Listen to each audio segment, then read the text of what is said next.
Buenas noches de nuevo, aquí seguimos en 8 Televisión Cádiz, en punto de vista este último jueves de noviembre con el diputado de Podemos por la provincia de Cádiz, el Guardia Civil Juan Antonio Delgado, que está aquí contestándonos a las preguntas que les estamos planteando, y quería preguntarle ahora por la fragmentación de la provincia de Cádiz en tres grandes bloques. Aquí está la campiña jerezana, está el campo de Gibraltar y la bahía de Cádiz. Muchas veces parece que no hay la suficiente conexión entre ellas. ¿Cómo se lucha contra eso? ¿O simplemente hay que dejarlo fluir y potenciar cada una de esas tres pequeñas provincias en una?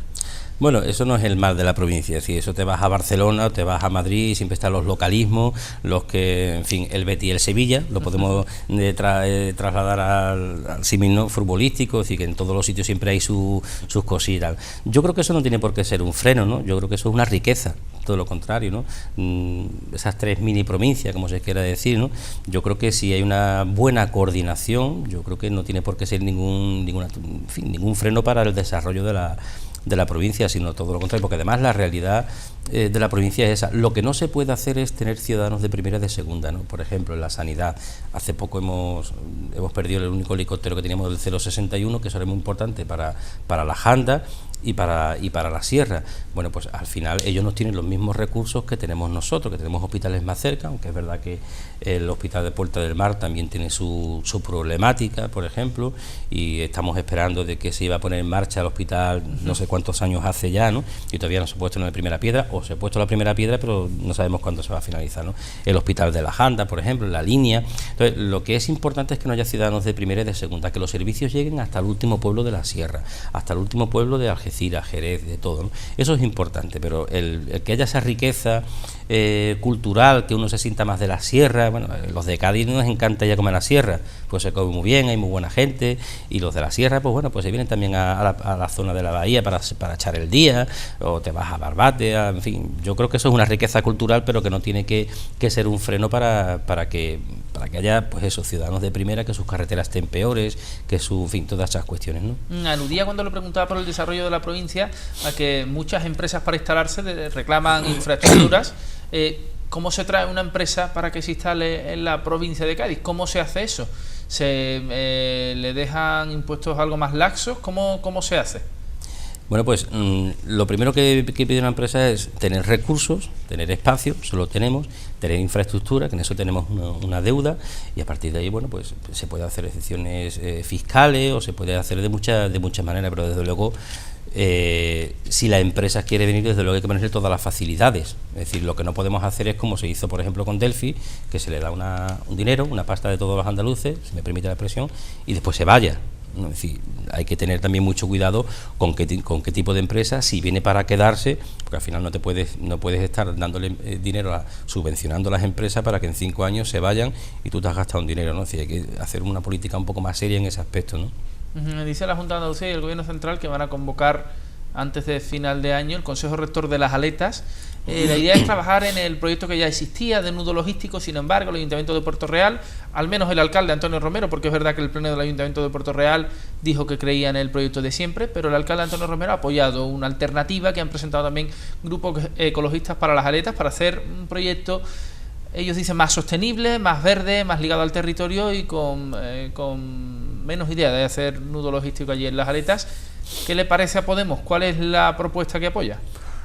Yo, de las Aletas, igual la primera vez que se abrió de ese proyecto, igual estaba yo haciendo la primera comunión. Es decir, que llevamos 25 años con el mismo rollo, con sentencias judiciales por el medio, y aquello, y mayorías absolutas de Partido Socialista, de Partido Popular, y siempre estamos con lo mismo, ¿no? Eso es como el tranvía. Yo no sé qué día llegará el tranvía, ¿no? Entonces estamos con lo mismo. Yo he estado hablando con ecologistas y desde luego los recursos naturales que tenemos alrededor de la bahía de Cádiz son impresionantes. Es decir, es posible, es normal que se estén viniendo abajo, que se estén cayendo todas nuestras casas salineras. Es decir, nadie se ha dado cuenta del valor turístico que hay, por ejemplo, solamente en eso, ¿no? Es decir, aparte de Salinas, por ejemplo, hoy que la flor de la sal, ¿no?, que está muy en la alta cocina, es decir, yo creo que, de hecho, hay por ahí informes y trabajo, yo incluso he recibido a gente en el Congreso para ese tema, y se podrían generar muchos puestos de trabajo, porque además la ecología, la economía sostenible, todo eso es lo que es la empresa del futuro al final, ¿no? Es decir, yo creo que tendríamos que apostar, que sondear, es decir, un proyecto serio, ¿no? Es decir, yo no te digo que venga mañana cualquiera, oye, mira, que voy a sembrar aquí o que voy a poner 4 pescados. No, es decir, estamos hablando de una reindustrialización en materia de lo que es recuperar nuestras salinas, por ejemplo, para esa sal de alta cocina, por ejemplo, que te he dicho, con denominación de origen, nuestros esteros. Hay que pensar que nuestros esteros, nuestra salina, no es una obra, es decir, no es algo natural, es una obra que ha hecho el hombre de hace 1000 años, es decir, que esto está ahí de hace 1000 años, y yo creo que podríamos y deberíamos poner en valor pues todos esos recursos naturales que tenemos, ¿no? Yo creo que sería pues importante. A mí yo no lo veo, lo veo bien. Aludido a su función como diputado, le quería preguntar, ¿se diferencia mucho la vida de un político, tal y como usted se lo imaginaba cuando estaba en la Guardia Civil, ahora que ha pasado a ser un político? ¿Es tan diferente a lo que se imaginaba? Bueno, a ver, tienes otras responsabilidades, el trabajo es diferente, en fin, yo en Madrid, por ejemplo, pues cuando voy al Congreso, pues sigo cogiendo el metro, cojo todos los días el metro, ando por la calle. Alguien me conoce, pues bueno, me saluda, al otro a lo mejor no le gusto mucho, ¿no? Pero bueno, pero en realidad no. En cuestiones económicas, por ejemplo, sabes que nosotros en Podemos pues tenemos como sueldo tres sueldos salario mínimo, efectivamente, no 3 salarios base, es decir, que tampoco es que de esos casi 5.000 euros que cobra un diputado, además está todo en la página del Congreso, quien quiera ver lo que donamos, lo que damos, dónde va ese dinero, a proyectos solidarios y tal. No cogemos taxi, la tarjeta de taxi, no viajamos en primera, no viajamos en avión, es decir, muchos privilegios los hemos dejado porque entendemos que esa es una forma también de dignificar la política, ¿no? Entonces yo, por lo menos en el caso mío y muchos de mis compañeros, me consta, ¿no? No me he venido a la política para ser no clasista, ¿no? Es decir, yo sigo siendo la misma persona. Si ahora llevo una chaqueta porque siempre la llevaba antes, no por ser de Podemos. Tú sabes que muchas veces ¿no? Parece que para ser de Podemos tiene que llevar una camisa arrugada, y hay quien la lleva, y de mi familia que no es de Podemos, que a lo mejor vota otra opción, ¿no? Es decir, lo importante es estar cerca de la gente y que no se te vaya esa, porque yo creo que eso es lo importante. Yo creo que en el Congreso hay políticos que llevan muchos años y que se han alejado de alguna manera de la sociedad, y solo les gusta pues dar la cara para cortar una cintita, para inaugurar, para no sé cuánto, para si tiene el micrófono al lado, si no voy, cosas de esas, ¿no? Entonces yo creo que al final pues hay que estar con la sociedad, y de hecho dentro de la actividad parlamentaria que llevo, pues yo me propuse desde el principio que además la sociedad se acercara al Congreso, ¿no? Y ya he pedido la comparecencia de varias personas de esta provincia. Por ejemplo, el último fueron los trabajadores de Rota, de las bases de Rota. Pues no está ahí un problema, ¿no? Es decir, porque además Estados Unidos no está respetando el convenio bilateral de lo que son los trabajadores, de la cuota de trabajadores. Cada día hay más militares, por decirlo de una manera, y más actividad en la base, pero en cambio menos trabajadores, y eso no cuadra. Entonces, una situación, después también de los despidos, que había una sentencia que son despidos improcedentes.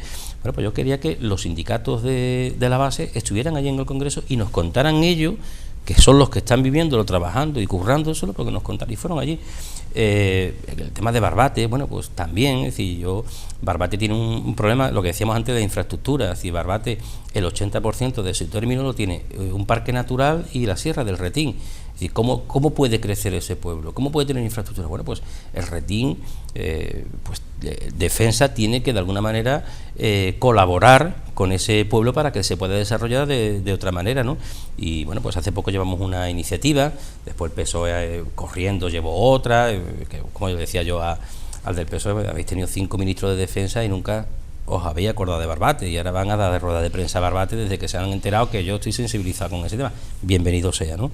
Dentro de poco pues va a comparecer también en el Congreso, que le ha pedido yo, Paco Mena, que es una persona que todo el mundo aquí conoce en esta provincia, de muchos años de lucha contra el narcotráfico, y yo quiero que sea él quien esté allí explicándonos a todos los políticos qué es lo que está pasando en el campo de Gibraltar, eso que hablábamos antes del narcotráfico, de la no salida, es decir, la falta de un futuro cierto para toda la gente que hay. Bueno, pues yo creo que esa participación, yo no me alejo de la calle, pero además que quiero que gente de la calle, gente de la sociedad civil, pues también vayan al Congreso a contarme a mí y al resto de diputados que estamos allí, pues qué es lo que pasa, ¿no? Para que sea más real lo que nos cuenten, ¿no?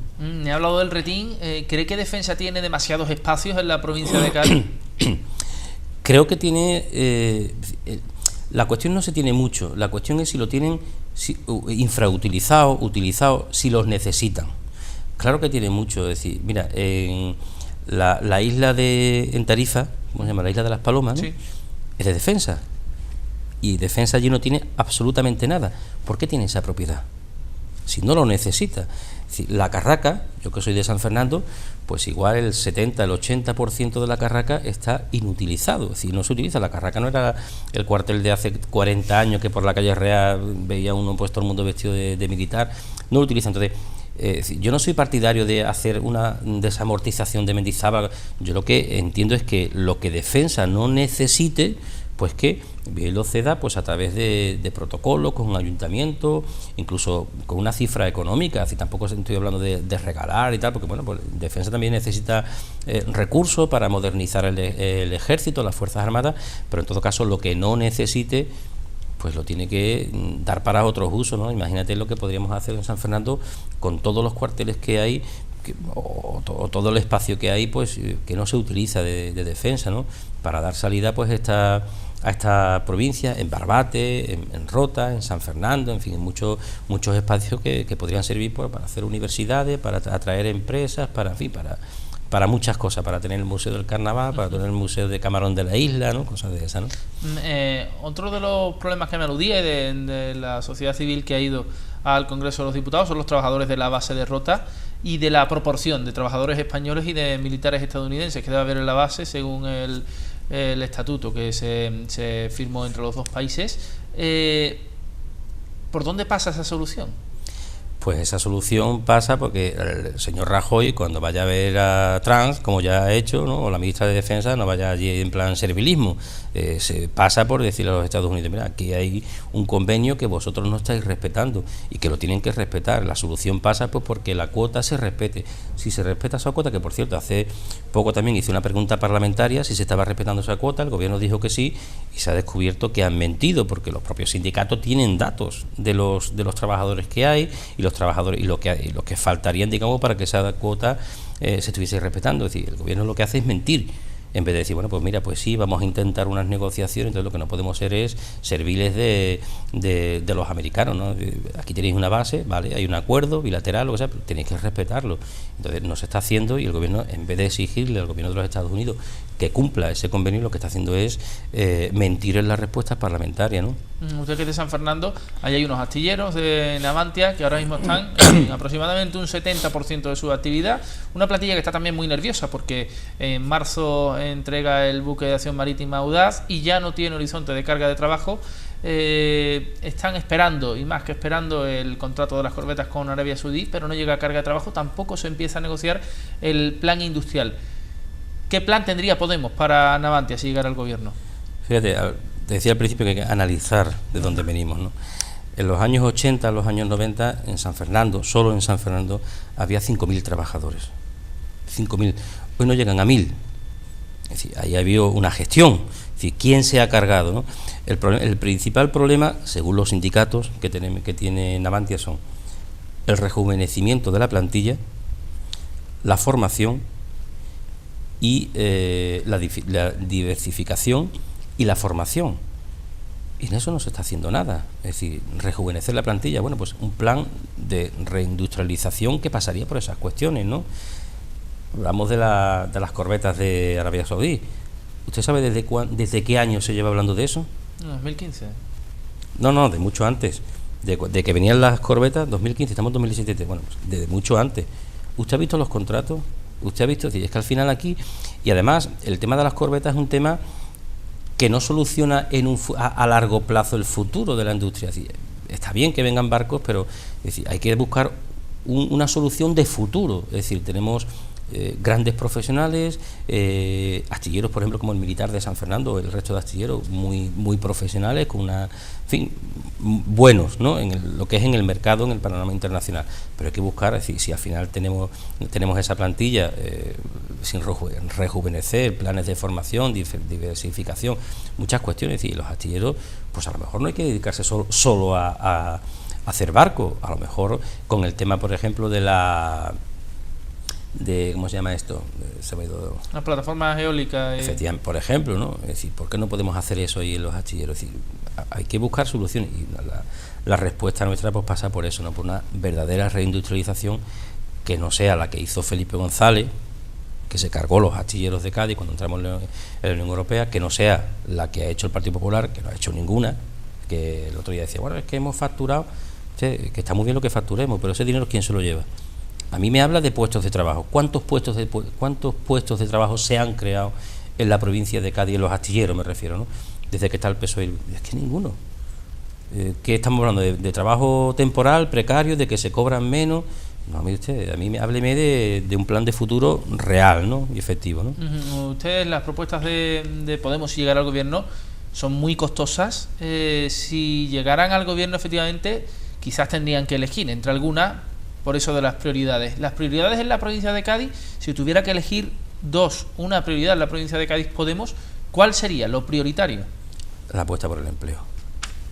Sin ninguna duda, vamos, apuesta por el empleo, que además es una apuesta es decir, integral de alguna manera, ¿no? Porque lo que hablamos al principio, pues hay que ir avanzando en la infraestructura, en la formación, en el tema de educación, es decir, bueno, pues los niveles de educación pues estamos por debajo de la media europea, ¿no?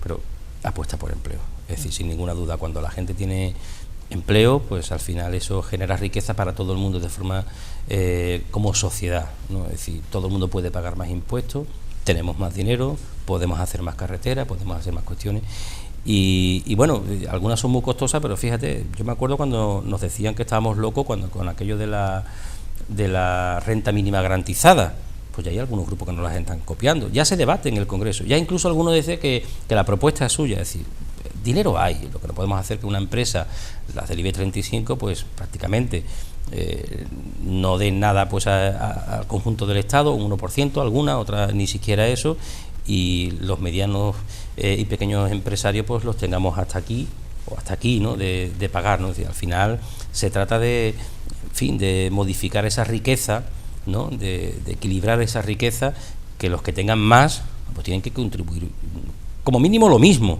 pero es que ahora es todo lo contrario, es menos. Es decir, aquí una gran empresa contribuye mucho menos que un pequeño empresario, ¿no? Y al final, bueno, pues lo difícil que es que una persona pues abra aquí pues un bar, una peluquería, cualquier cosa, bueno, te piden muchos papeles, te piden mucho dinero, tienes que hacer obra, esto es un reajuste, digamos, de esa manera, ¿no?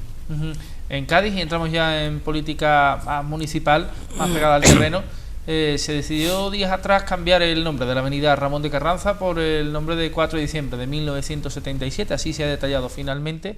¿Qué le parece este cambio de nombre? Entiendo que lo apoyan. Bueno, pues fíjate, yo creo que es importante, además es una situación de normalidad democrática. Mira, yo que ahora, por ejemplo, en defensa, que nunca se ha hablado de memoria histórica, estoy haciendo preguntas parlamentarias. Hace poco en San Fernando se ha descubierto una fosa común de militares españoles del golpe de Estado, del franquismo, el más numeroso de toda España, ¿no? Y le he preguntado al Ministerio de Defensa qué va a hacer, qué opción va a tomar, ¿no? Porque claro, cuando por ejemplo se trasladaron no sé si se acordará, los restos del general Sanjurjo de Pamplona a Melilla, le pusieron hasta un avión para los restos de un golpista, ¿no? Entonces, bueno, ¿qué va a hacer con esto? Mira, yo creo que la formación y la información es muy importante. Cuando el golpe de Estado de Franco, prácticamente la mayoría de los altos mandos del ejército español se mantuvo fiel a la República. La mayoría, y no eran de izquierda, eran de derecha, eran demócratas, se mantuvieron fieles a la República.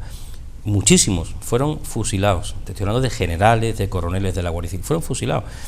Nosotros no pedimos quitar la calle de un general franquista para poner la calle de otro general que se haya mantenido fiel a la República. Nosotros decimos que en un Estado de Derecho, una democracia, y esto los que van de constitucionalistas lo tendrían que entender, vete a Alemania, no hay absolutamente ni un nombre de alguien que haya tenido que ver con Hitler, ¿no? Bueno, pues aquí en España lo mismo, es una cuestión de... Pero además, sobre todo, me sorprende que algunos de los que se escandalizan por ese cambio de nombre, yo por ejemplo que soy de la isla, y que soy un camaronero a 100%, me encanta, porque tuve la suerte de conocerlo, a su familia, porque me he criado con el hermano de Camarón con Manuel, mi vecino de toda la vida, de la Ardila, ¿no? Pues hemos tenido que esperar 25 años para ponerle el nombre de una calle a una plaza, en este caso de una plaza, 25 años, y nadie hizo encuesta, nadie preguntó, uno de los valores más importantes a nivel internacional, como era Camarón de Les, todavía no teníamos ni el museo, y nadie se ha escandalizado, o algunos de los que ahora están en el pleno, seguramente que dirán de todo. Bueno, pues eso es cuestión de normalidad democrática. Me gusta el nombre de 4 de diciembre, porque recuerda a los andaluces, a todos aquellos que lucharon por tener lo que tenemos hoy, ¿no? Un estatuto de primera, una comunidad de primera, por lo menos eso dice la Constitución. Es verdad que después algunos hayan olvidado Andalucía, ¿no? Pero yo creo que es una cuestión de normalidad democrática. En esta decisión el equipo de gobierno ha tenido el apoyo del Partido Socialista, creo que no venía sucediendo a lo largo del mandato. ¿Cree que puede ser el inicio de un acercamiento con el Partido Socialista? ¿Es necesario ese acercamiento entre Podemos y el Partido Socialista en la ciudad de Cádiz? Bueno, el Partido Socialista tiene que decidir si quiere que vuelvan el Partido Popular con sus políticas o apoyar en este caso al grupo municipal de Ganemos Cádiz, ¿no? de Podemos en Cádiz, ¿no? Yo creo que estoy convencido que los votantes del Partido Socialista prefieren que esté José María en el cargo, con todos los aciertos y todos los errores, y que del alcalde, del PSOE, de todos, ¿no? Pero hay muchas cosas más que nos unen, estoy convencido de que nos separan, ¿no? ¿Debería decir Podemos antes de las próximas elecciones, dependiendo del resultado que sacara, con quién sí pactaría y con quién no pactaría? ¿A nivel municipal te refieres? A nivel municipal. ¿Con quién no pactaría? Ya lo dijimos, y nosotros no hemos mentido ni hemos engañado. Nosotros dijimos que no íbamos a pactar con el Partido Popular y no hemos pactado absolutamente en ningún sitio con el Partido Popular. Ya sabes que todo el mundo no puede decir lo mismo, ¿no?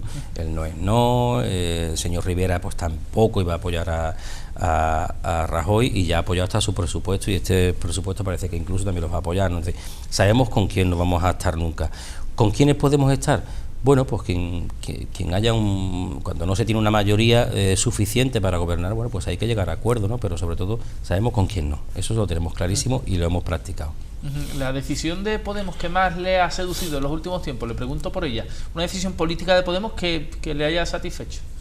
Una decisión política en el sentido de decir algo que se haya llevado a cabo. ¿O un posicionamiento? A mí, sobre todo, lo que me gusta es que me he encontrado con gente honesta, honrada, que es muy importante en política también. Yo creo que había que humanizar la política. Fíjate que yo vengo de una institución que es la más valorada, la Guardia Civil, la más valorada, después está la Policía Nacional, por décimas, ¿no? Pero bueno, y después el Ejército, ¿no? De la más valorada a la peor valorada, ¿no? Entonces, a mí lo que me sigue gustando, pues es la honestidad de la gente. Fíjate, después de toda esa corrupción en otros partidos, incluso de la persecución que había contra Podemos, había periodistas por ahí que se paseaban con el informe PISA, Pablo Iglesias, Sociedad Anónima, ¿no? Bueno, pues que decían que Pablo Iglesias recibía dinero de no sé dónde, de Venezuela, de Irán, de todos los sitios. Causas que se han sobreseído más de 7 veces. Es decir, que por cierto, quien llevaba esas denuncias está en la cárcel, que era el de, ¿cómo se llamaba bueno, no me acuerdo, ¿no? Pero ahora si me acuerdo ahora te lo digo, ¿no? Está en la cárcel uno de los que ponía las denuncias, precisamente porque era un corrupto, porque era amenazado. Manos limpias, ¿no? Efectivamente, manos limpias, efectivamente, ¿no? Está en la cárcel, ¿no? Y se han sobreseído 7. No hay ni una causa por cuestiones de corrupción en mi partido. Yo creo que eso dice mucho en un país donde no tenemos ni una hipoteca con los bancos, ni una deuda con los bancos, nos financiamos por nosotros mismos en las elecciones, le pedimos el préstamo a la gente y después se lo devolvemos, ¿no? Yo creo que, bueno, a mí me sigue todavía gustando eso. El día que cambie, pues a lo mejor dejo Podemos, ¿no? Pero me gusta sobre todo, pues eso, ¿no? Gente muy preparada, gente joven, nuestra generación de gente joven que es preparadísima, en fin, me sigue gustando eso, ¿no? Una última pregunta, muy brevemente. El partido es verdad que ha tenido muchas tensiones también últimamente, el bloque rejonista, el bloque de Pablo Iglesias y los anticapitalistas. ¿Usted, si se tuviera que situar, más o menos dónde se situaría? Te lo voy a decir. Vamos a ver, ¿en qué familia? No hay discusión. Es decir, en mi partido no es un partido en el que hay una única voz. Hay divergencias, cada uno habla, cada uno piensa, pero al final todos remamos para el mismo sitio, ¿eh? decir, que no se equivoque nadie, que nosotros hablemos cara a la externa, cara a la interna, que decidamos todo democráticamente, pero a la verdad siempre remamos todo para el mismo sitio. ¿De qué soy? ¿Pablista, rejonista o anticapitalista? Bueno, yo soy donde esté más útil para el partido. Me gusta cosas de todos. En las últimas de Vista Alegre iba en la lista de Pablo Iglesias, te lo tengo que decir, ¿no? Y quizás me sienta más cercano, pero hay muchas cosas que me gustan, pues es que no somos, es decir, hay muchas, al final es de cómo hacer las cosas, no es que seamos enemigos dentro del partido, ¿no? Sino al contrario, es de, en fin, de cómo tenemos que hacer las cosas. Uno piensa que es mejor de esta manera, ¿no? Pero yo soy de Podemos. Soy de todo, donde me necesiten voy a estar. Pues con el diputado de Podemos por la provincia de Cádiz, Juan Antonio Delgado, terminamos así esta entrevista en Punto de Vista. Muchísimas gracias por aceptar la invitación de 8 Televisión Cádiz en este jueves último de noviembre. Nos vemos la próxima semana aquí en 8 Televisión Cádiz en Punto de Vista, analizando como siempre el presente y el futuro de la provincia de Cádiz.